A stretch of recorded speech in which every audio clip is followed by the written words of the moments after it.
이곳 헌법재판소 앞에 2024 헌마 440 사건 헤이그 예규 제2조 등에 대한 위헌 확인 소송의 조속한 결정을 촉구하기 위하여 이 자리에 섰습니다. 그리고 소송을 청구하신 조민정님과 또 그 아동인권 분야에서 오랫동안 애쓰고 계시는 김희진 변호사님 그리고 정치하는 엄마들 활동가들이 함께하고 있습니다. 헤이그 예규는 헤이그 국제 아동 탈취 협약 이행에 관한 법률 제12조 제1항의 아동 반환 청구에 대한 심판 결정 등이 있을 때 아동 반환 집행 시의 집행 절차를 규정한 예규입니다. 근데 문제는 이 예규 이 제2조가 아동 인도를 위한 집행 시에 동산인도 청구의 집행을 준용해서 아동을 물건처럼 채무자로부터 빼앗아 채권자에게 인도하도록 규정하고 있어서 인격권을 가진 인간인 우리 아동을 물건 취급하는 그런 규정이기 때문에 헌법에 명백히 위반한다는 취지의 소송을 했고요. 하지만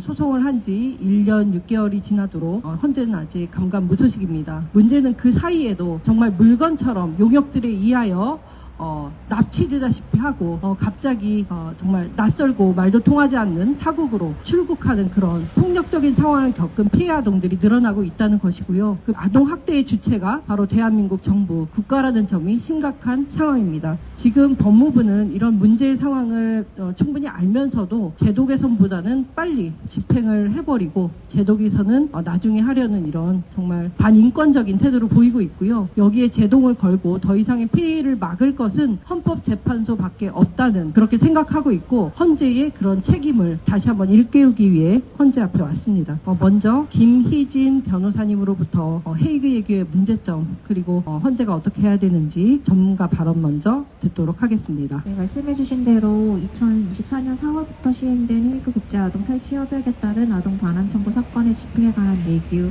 여기서 아동 인도의 강제 집행 절차를 정하고 있고 아동 반환에 관한 결정을 민사집행법 257조를 준용하도록 하고 있습니다. 257조는 동산인도 청구의 집행에 관한 규정이고 채무자가 동산이나 대채물의 일정한 수량을 인도하여야 할 때에 집행관이 이를 채무자로부터 빼앗아 채권자에게 인도하여야 한다는 내용입니다. 동산, 수량, 빼앗다 평시에는 그다지 어색하지 않는 이 단어들이 아동의 인도에도 적용됨이 한저히 낯설 수밖에 없습니다.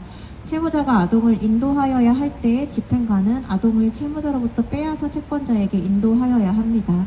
심지어 이 재판 예규는 집행관의 수수료에 관한 규정도 목적물 가액이 10만 원을 초과하는 경우로 보아 산정하도록 합니다. 1년의 규정이 생소한 이유로 우리 모두 알고 있습니다. 아동을 물건처럼 취급하고 있기 때문입니다. 헤이그 아동탈취협약은 아동 최상의 이익 보장을 목적으로 합니다. 아동에게 최선의 이익을 최우선으로 고려하라는 목적으로 아동에게 익숙한 상고소지를 중시하고 무엇보다 신속한 판결과 집행을 요구합니다. 그럼에도 아동이 탈취된 때로부터 1년이 경과했고 아동이 이미 새로운 환경에 적응했고 혹은 아동의 반환으로 인해서 아동에게 육체적 정신적 위해가 발생하거나 그 밖에 견디기 힘든 상황에 처할 중대한 위험이 있는 경우 혹은 아동이 스스로 반환의 이의를 제기하고 아동의 의견을 고려하는 것이 적절할 정도의 연령과 성숙도에 이르렀다고 인정되는 경우 이때에는 설령 불법적인 탈취의 상황이라도 반환 청구를 기각할 수 있도록 합니다. 그와 함께 헤이그 탈취 협약은 양 부모와 면접 교섭할 아동의 권리 보장을 위한 중앙당국의 역할도 요구합니다. 협약의 전체적인 취지를 보면 아동의 반환이 필요한 이유는 부모 모두를 알고 그들과 교류하고 부모 모두에게 양육받을 아동의 권리를 보장하려는 것이고 그렇다면 아동권리 보장에 목적을 둔 현실의 반환도 아동에게 가장 이익이 되는 방법으로 이루어져야 할 것입니다. 법원의 반환 판결이 있으니 무조건 신속하게 집행을 완료해야 한다라는 것은 결코 적절하지 않습니다. 사실 실무의 가장 큰 문제는 평시 동산인도 집행 업무를 하는 집행관, 노무자가 아동의 강제 집행을 맡는 결과 말 그대로 뺏는 행위의 무자비합을 예방하지 못한다는 점입니다. 제정된 예구에 방어책은 있습니다. 아동의 연령이나 발당의 정도 등을 기타 사정을 고려하여 아동의 인도 집행이 아동의 심신에 유해한 영향을 미치지 않도록 배려하고 아동 복리에 세심한 주의를 기울이고 아동의 자유와 안전에 유의하고 아동 관련 전문가를 집행 보조자로 참여할 수 있도록 근거는 있지만 후자의 전문가 참여는 탈취 상대방 부모의 요청이 있지 않는 한 집행관이 필요하다고 판단할 경우 집행 보조자를 참여시킬 수 있는 규정입니다. 사실 그렇다면 빼앗아 인도하는 일에 익숙한 집행관이 아동이라는 존재성을 충분히 고려할 것이라 기대하기는 어렵습니다. 집행 보조자가 설령 참여하더라도 라포 형성의 기회 없이 집행 현장에 대동하는 것만으로 아동의 안전과 양육부모의 진정을 잘 이끌어내기에는 한계가 있습니다. 그렇다면 아동을 빼앗도록 하는 근거가 되는 문구를 수정하는 것과 더불어 최소한 헤이그 탈취협약에 따라 아동의 반환을 담당하는 집행관 자체를 아동 권리의 역량을 갖춘 이들을 구성하는 개정은 필수적입니다. 오로지 아동의 이익에 맞도록 집행 상황을 조망하고 필요한 자원을 연계하는 역할이 필요합니다. 물론 때로는 아동을 타방 부모로부터 부당하게 분리하면서 의사소통도 도저히 되지 않는 아동 탈취의 상황도 있을 수 있습니다. 그래도 이 상황에서도 아동의 권리 보장을 위한 접근은 아동 최상의 이익에 따라야 합니다. 그 강제적인 개입조차 아동 보호에 1차적인 우선순위를 두어야 한다는 의미입니다. 요컨대 헤이그 아동 탈취 협약은 집행의 성공이 아니라 아동의 복지 보장에 목적을 두고 있음을 이해하는 집행관이 그 역할을 해야 합니다. 언어로 표현되거나 비언어적으로 표현되는 아동의 의사를 이해할 수 있는 전문가가 그 역할을 해야 합니다. 그렇지 않는 한 아동 반환의 강제 집행은 국가가 초래한 아동 학대라는 비난을 피할 수 없을 것입니다. 헌재의 결정이 부디 아동 최상의 이익에 입각하길 촉구합니다. 네, 말씀 감사합니다. 그렇습니다. 헤이그 예규가 아닌 헤이그 협약, 그리고 유엔 아동 권리 협약, 그리고 대한민국의 헌법, 이 모든 것이 부모의 면접 교섭권이라든가 양육권 위에 아동 자체의 복리, 아동 최선의 이익을 가장 중시하도록 규정되어 있습니다. 그 무엇도 아동의 행복을 해치면서 부모의 권리를 보장할 수는 없는 것입니다. 하지만 현재는 이 채권자, 채무자로 규정된 부모, 그리고 그 사이에 물건처럼 오가는 아동이 헤이그 예규에 규정되어 있을 뿐입니다. 이래서 헤이그 예규에 대한 위헌 확인을 조속히 내려야 되는 것이고, 또 헤이그 예규의 효력 정지 가처분 신청을 빨리 받아들여서 더 이상의 피해를 헌재가 막아야 되는 것입니다. 그리고 아동 전문가 참여가 규정되어 있지만 실제 사법정책연구원이 올해 7월에 발행한 보고서를 보면 실제 현장에서 집행이 5분에서 10분 정도 짧은 사이에 이루어지고 전문가가 참여했지만 전혀 개입할 수 없었고 그 자리에 있는 집행관도 힘들어하고 있다. 그리고 이런 무조건적인 인도 집행을 당연하다는 식의 사고를 해서 인격권의 주체인 자녀가 한낱 물건처럼 취급된다. 이런 아동 전문가의 소견들이 보고서에 낱낱이 실려 있습니다. 즉 법무부도 이 제도와 예규의 문제점을 알고 있는 것입니다. 하지만 법무부는 제도 개선을 뒤로 미루고 미집행권을 빨리 집행해서 집행 성공했다 자화자찬하는 이런 극악무도한 모습을 보여주고 있습니다. 다음은 집행 대상 아동의 어머니인 조민정님이 발언을 해주시겠는데요. 지금까지 정말 수차례 이런 집행을 당했었고 최근 12월 5일까지도 자녀가 다니는 학교로 집행관 용역들이 찾아와서 또 집행을 시도했었다고 합니다. 그래서 이 위헌 소송을 청구한 조민정님의 발언과 심경을 좀 들어보도록 하겠습니다. 안녕하십니까. 저는 헤이그 국제아동 탈취 협약에 따라 중증 희귀 질환을 가진 아이를 미국으로 강제로 보내라는 판결을 받은 엄마입니다.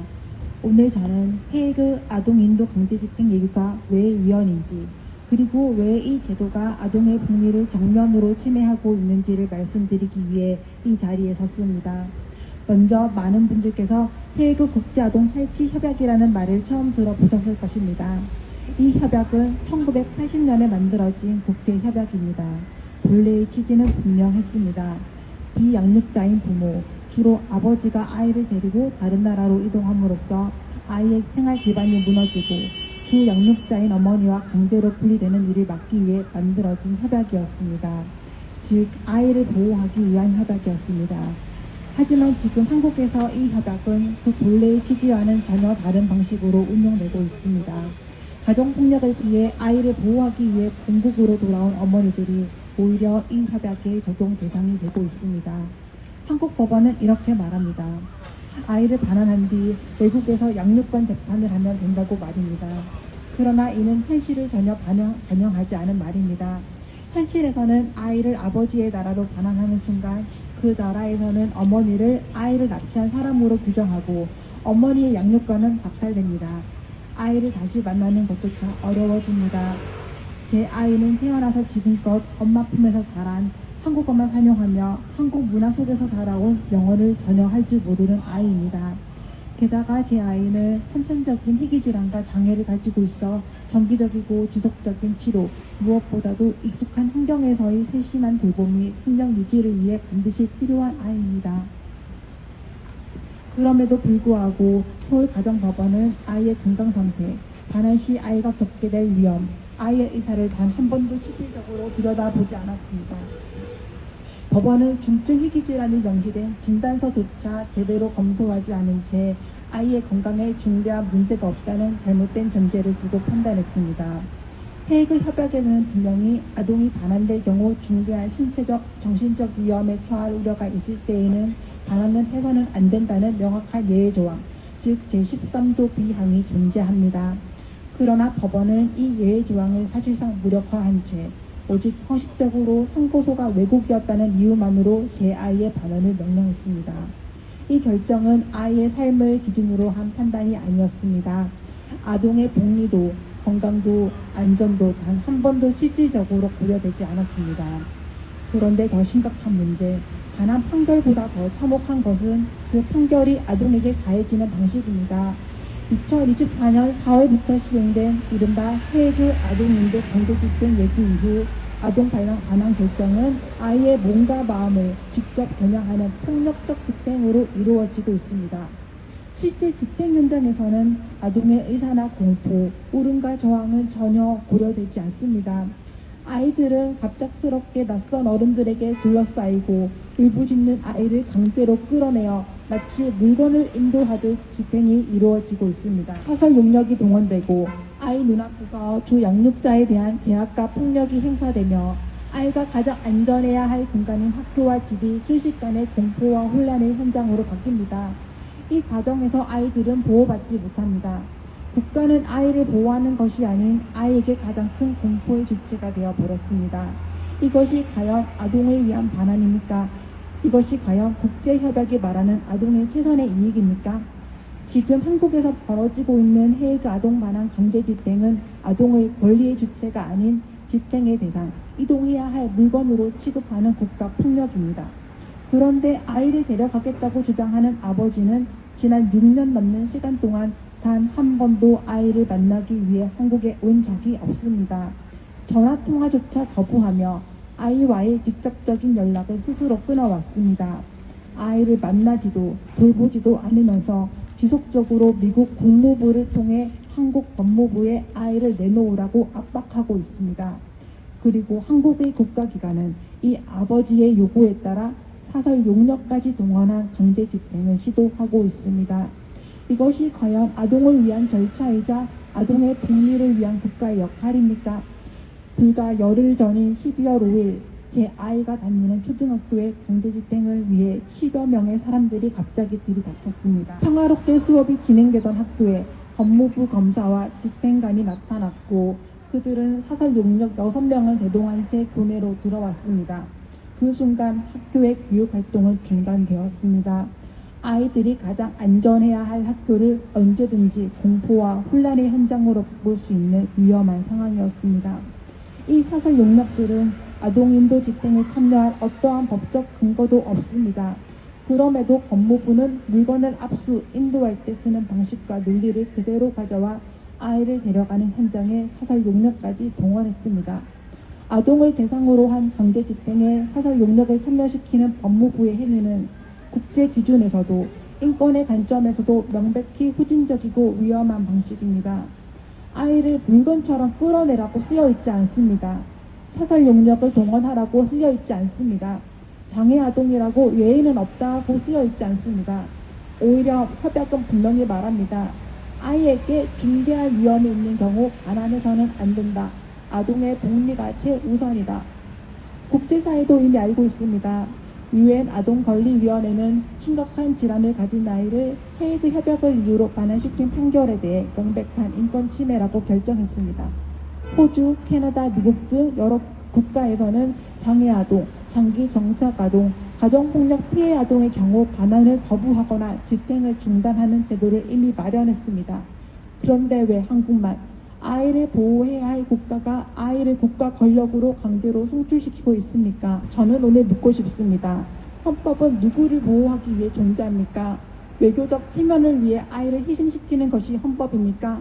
아이를 공포 속에서 끌어내는 집행이 법치입니까?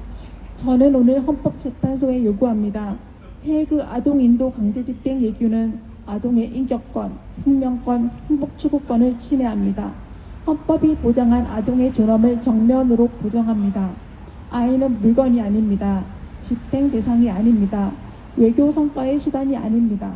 아동의 건강과 안전을 지키기 위해 반환에 응하지 않았다는 이유로 서울가정법원은 저에게 반복적으로 수백만 원에 이르는 과태료 부과와 감치라는 행정적 제재를 반복하고 있습니다. 법원은 단 한 번 내려진 반환 판결은 어떤 상황이 벌어져도 다시 보지 않겠다는 태도를 유지하고 있고 아이의 삶과 고통은 그 어떤 재검토의 대상도 되지 못하고 있습니다. 이 나라가 더 이상 아이들에게 평생 씻을 수 없는 트라우마와 공포를 국가의 이름으로 남기지 않기를 저는 엄마이자 국민으로서 절박한 마음으로 호소합니다. 헌법재판소가 아이의 편에 서 주십시오. 침묵하지 말아 주십시오. 아이의 울음 앞에서 국가는 멈춰야 합니다. 감사합니다. 사실 지금 이미 이게 헤이그 예규가 2024년 4월에 이렇게 시행돼서 그 집행 시에 자녀의 이사를 묻지 않도록 바뀌었고 현장에서는 자녀의 이사를 묻지 않는 수준을 벗어나서 그 아동에 대한 강제력 사용, 그 가족들에 대한 강제력 사용 등 정말 불법적인 인권 침해 사항들이 빈번하게 발생하고 있고 뭐 저희가 이제 언론이나 대중에게 공개할 수는 없지만 사실 집행을 이미 당한 가정의 영상을 제보받아서 보았는데요. 정말 잠도 덜 깬 어린이가 정말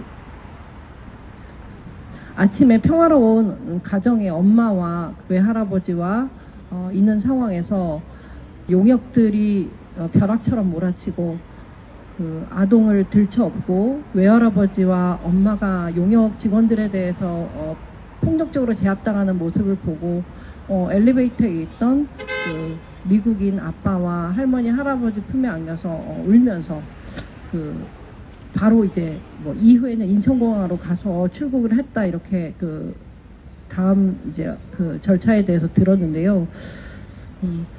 사실은 그 영상을 보고 저도 그 평범한 엄마의 한 명으로서 너무 공포스럽고 그 뭐 뇌리에서 떠나지 않는 이런 상황입니다. 엄마와 이제 작별 인사 이런 것들을 못하는 것이죠. 아동에게 그런 충격과 트라우마, 그러니까 정서 확대를 하면서 우리 법무부가 지키려고 하는 가치가 도대체 무엇인지 저는 이해할 수가 없었습니다. 집행관이라는 사람들, 전문가들도 그 자리에서 아동이 분명 사람이고 본인들도 가족이 있고 그 아동의 권리를 분명히 알 텐데 정말 사람을 물건 취급하는 건 예규가 아니라 또 거기에 얽혀있는 모든 사람들이 아닌가, 그 책임을 우리가 끝까지 어떻게 물어야 될까 이런 생각이 듭니다. 그 어린이가 과연 미국에 가서 잘 지내고 있는지, 그 어린이가 받은 상처는 누가 보상해야 될 것인지 이런 것들이 뇌리에서 떠나지 않습니다. 아동은 물건이 아니다. 아동을 물건 취급하는 헤이그 예규 위헌이다. 헌재는 조속히 결정하라. 결정하라, 결정하라, 결정하라, 투쟁!